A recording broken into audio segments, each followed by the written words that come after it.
any video me be America Lottery website and you be step by step. They won't be able because me say comment section the pardon be so but me feel every but my whole passport if I more passport after video they won't be video make your phone so unse mobile phone say what say a look it say desktop so my PC so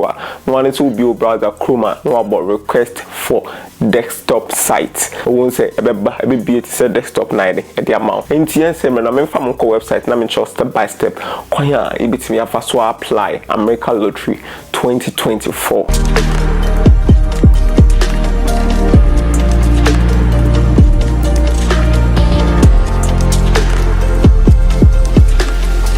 DV lottery at the same time so say maka say but the better comment section into boss so do baba straight into mabo first link no obo first link na be on website na the amount into pa ma mobile phone the location say desktop na into bo sa 3 doors na wa no bo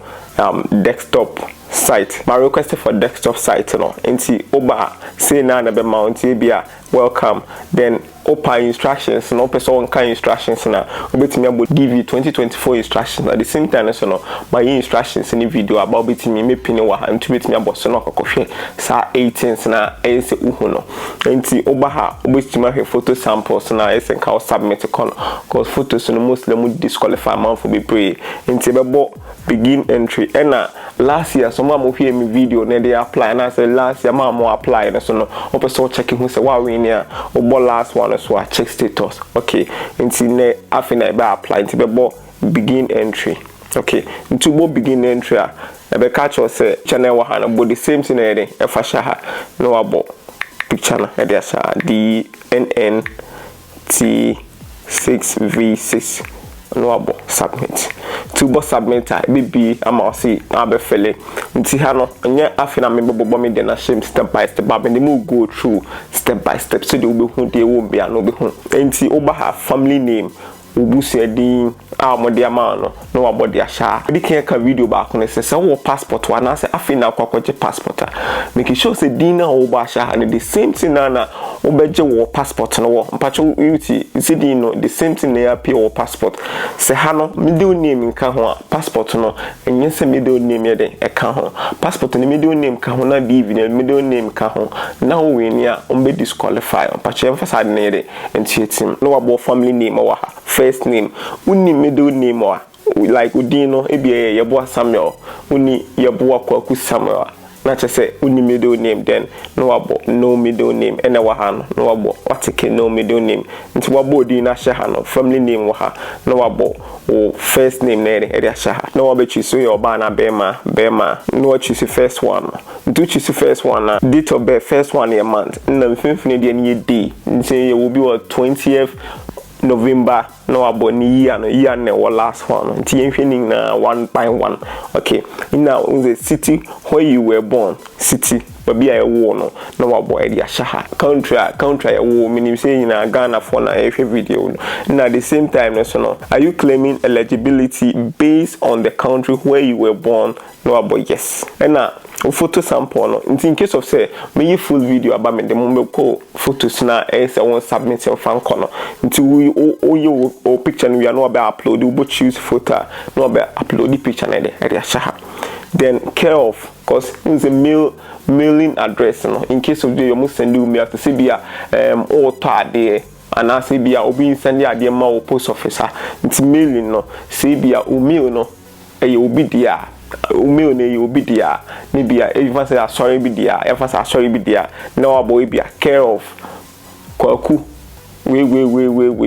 wahu na wa bo Kwaku mama ata sister nti in case of say better sorry dey ni ma ombe say okay nipa we dey okay na wa bo address na ade no nko okay na wa bo town na umeo ne one course sa ha ni na ye mailing address the oboba she bia ni ye umeo no mailing address no na ye so mo sha ha enye ba bia ye wo anase nye ba bia wotia na sisi we ye mailing no mail na o ba she no no mana ba bia mail ni wo no na ye so bo sha nti bo city town no about district postal code and zip code so we are Ghana postal code the minimum 00233 because mostly me tade wo ibra postal code me so 00233 na eba country na otisisi an Ghana na yin na yete aye bre na ebre bom enti no about phone number no phone number ay optional phone number na optional nti opa na be chisi opa onye de onchisi enti me gidi se ni pato na dem be bo phone number e de ahya ha na email address cause you the pato na o email address especially iPhone phone mo use iPhone do na o bia Cynthia den Cynthia anase bia atenga aweneleba awenim pule Emmanuel at icloud.com and only ye iCloud account iCloud so assign your email into bo iCloud o call mail ha bo say e want to do iCloud na sha ha anytime bia no utimi access email no but you attach into bitimi abo to bitimi akọ iCloud inbox no mo send message e be call at the same time so what atenga aweneleba awenim pule Emmanuel at gmail.com we are not confirming over her and what is your highest educational level? Primary school only no what you see high school no degree no what you see high school degree no what you see because high school no degree because if you are no way into high school it be went me and we the link better description and a comment section no boss wa do be blog bia blog post bia ebe bo betimi akenkan de wo bia the meaning of bibia wo ha bia no betimi akan one by one so betimi atiase enti de ewom na de nim bia no obetiase okay no what is unmarried divorce the keka ho mpacho se de make a video back no se wo ho na ban mu no wa ware but ono ye na nyantokwa bi nti ye na 12 nchen akwakotena ba bi ba monko science aware na gu monko science aware na gu pacho nti monko science aware na gu na wo apply o person apply DV na so ko fire no inde kwan bia so be fa so dada ne bia ko dada no na wo ye de o me apply so do ye ne ka ho na o ma odi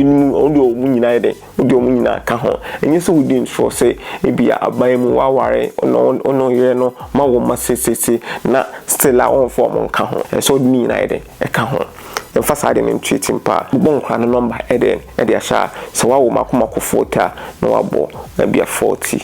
na odi ahya nti nkra 40 ni na obo continue wa obo bu bia din 40 e de ahya ho oba upload you bia so passport pictures but you are saying enti passport na manfo bisa no this year no mo amfa passport bia ma say compose ba fa two team say wo apply de wo bia make sure so passport no ni nyina be den e be the same e wo so sanye the same wo so fa two team say so we ni a on be disqualify until we are no obo continue wa step by step okwa kan de wa submit akoni bia hu say bibia correct but you are saying we are no about submit a confirmation number beba na we name bibeba make sure so we try the picture now so we print it out say the ba beti make ko check na wa we nia na wo at the same time e ba ma alert mo page we so to first time I ha na wa subscribe wo question bia meant effort to me attend to maybe ni be solving na one by one the next video ni about passport pictures how our passport pictures need say you know follow techintwi on Facebook, YouTube, and subscribe to the channel. With the videos be paper, with the videos are here. We're gonna happy our day, I don't know.